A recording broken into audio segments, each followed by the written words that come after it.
कुछ समय पहले की बात है। देवराज इंद्र स्वर्ग के राजा थे। एक दिन महान ऋषि दुर्वासा ने उन्हें पारिजात के फूलों की दिव्य माला भेंट की, लेकिन इंद्र ने उस माला का सम्मान नहीं किया और उसे अपने हाथी ऐरावत के गले में डाल दिया। ऐरावत ने माला को जमीन पर गिरा दिया। ऋषि दुर्वासा ये देखकर बहुत क्रोधित हो गए और उन्होंने इंद्र को श्राप दे दिया। हे इंद्र, तुम्हारा वैभव और शक्ति नष्ट हो जाएगी। ऋषि के श्राप के कारण देवता कमजोर हो गए और असुरों ने स्वर्ग पर आक्रमण कर दिया। देवताओं की शक्ति समाप्त हो गई और वे बहुत दुखी होकर भगवान विष्णु के पास गए। भगवान विष्णु ने देवताओं से कहा, यदि तुम अमृत प्राप्त कर लो तो फिर से अमर और शक्तिशाली बन सकते हो। इसके लिए तुम्हें असुरों के साथ मिलकर क्षीर सागर का मंथन करना होगा। देवताओं ने विष्णु की आज्ञा मान ली और असुरों को भी अमृत का लालच देकर समुद्र मंथन के लिए तैयार कर लिया। समुद्र मंथन की तैयारी। समुद्र मंथन के लिए मंदराचल पर्वत को मथनी बनाया गया, वासुकी नाग को रस्सी बनाया गया। देवताओं ने वासुकी के एक ओर पकड़ लिया और असुरों ने दूसरी ओर। लेकिन जब मंथन शुरू हुआ तो मंदराचल पर्वत समुद्र में डूबने लगा। अब देवता और असुर दोनों घबरा गए। यदि पर्वत डूब जाता तो समुद्र मंथन असंभव हो जाता। भगवान विष्णु का कच्छप अवतार। तब भगवान विष्णु ने संसार की रक्षा के लिए विशाल कछुए का रूप धारण किया, जिसे कूर्म या कच्छप अवतार कहा जाता है। वह विशाल कछुआ समुद्र में गया और उसने मंदराचल पर्वत को अपनी पीठ पर उठा लिया ताकि वह डूब न सके।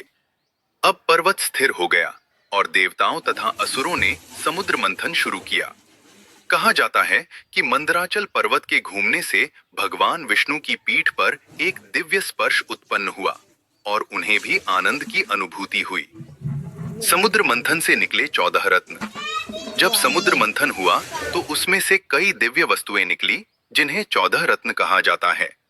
इनमें प्रमुख थे हलाहल, विष, कामधेनु गाय, उच्चैश्रवा घोड़ा, ऐरावत, हाथी, पारिजात वृक्ष, अप्सराएं, देवी लक्ष्मी, चंद्रमा, धनवंतरी और अमृत कलश। सबसे पहले हलाहल विष निकला, जो इतना भयंकर था कि संसार नष्ट हो सकता था। तब भगवान शिव ने उस विष को पीकर संसार की रक्षा की और नीलकंठ कहलाए। अंत में समुद्र से धनवंतरी देवता अमृत का कलश लेकर प्रकट हुए। अमृत को देखकर असुरों ने उसे छीन लिया।